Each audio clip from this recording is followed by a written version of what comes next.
ავტომობილები, რომლებსაც თქვენ ახლა კადრში ხედავთ, ქობულეთის კულტურის ცენტრის თანამშრომლის და ამავე სამსახურის კონტრაქტორ ინდმეწარმის საკუთრებაა. ისტორიულ ციხეზე გაჩერებული ერთ-ერთი ავტომობილის მფლობელი დიანა ვასაძე ამბობს, რომ მან ტრანსპორტი ტერიტორიაზე უნებართვოდ შეიყვანა და მოსალოდნელ შედეგებზე არ უფიქრია. იგი განმარტავს, რომ კანონდარღვევა მიზანმიმართულად არ ჩაუდენია და ავტომობილი აღნიშნულ ტერიტორიაზე მუსიკალური ინსტრუმენტების ახლოს მიტანის მიზნით შეიყვანა. მისი მტკიცებით აკრძალვის შესახებ ციხის მეთვალყურეს მითითება არ მიუცია. ძალიან დიდ ბოდიშვიხტი უპირველეს ყოვლისა.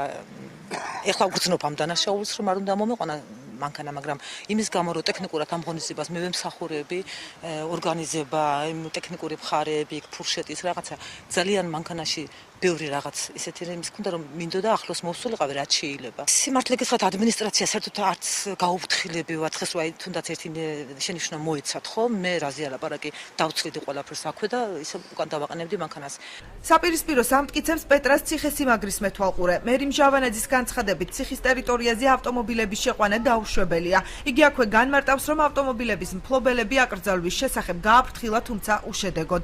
ამას მითითება არ უნდა ჭირდებოდეს, რომ ძეგლის ტერიტორიაზე მანქანით საერთოდ არ უნდა შემოდიოდნენ, მაგრამ დღეს ახლა გამონაკლისი ის იყო, რომ ღონისძიება და რაღაც აპარატურა ქონდათ ამოსატანი და რაღაცები. ამასთან დაკავშირებით ამოვიდნენ, მაგრამ როგორც ხედავთ, მანქანები მაინც დგას და რა ზომები გაატარეთ ადმინისტრაციამ? რა ზომე შემიძლია ახლა რომ გავატარო, მაგალითად აი რა უნდა ვქნათ. მითითება თუ მიეცეთ? მითითება მივეცით, მაგრამ აი მითითება ახლა დამთავრდება ღონისძიება და ჩაიყვანენ, რა თქმა უნდა.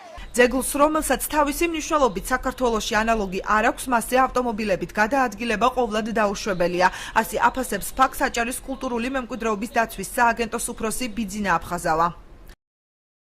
ეს არის ძალიან აღმაშფოთებელი ფაქტი, ეს არის უდიდესი კანონდარღვა, რომ ასეთ მნიშვნელოვან ისტორიულ ძეგლზე, რომლის ანალოგია საქართველოში არც არის, შედის მანქანები. ისტორიული პეტრას ციხესიმაგრე საქართველოს ეკონომიკისა და მდგრადი განვითარების სამინისტროს ბალანსზეა. რა რეაგირებას მოახდენს უწყება აღნიშნულ ფაქტზე ჩვენთვის უცნობი დარჩა. სამინისტროს საზოგადოებასთან ურთიერთობის სამსახურის უფროს დღის განმავლობაში ვერ დავუკავშირდით. საკითხზე დღეს განმარტებები არ გააკეთეს ციხეზე მყოფმა ქობულეთის მუნიციპალიტეტის გამგეობის წარმომადგენლებმა.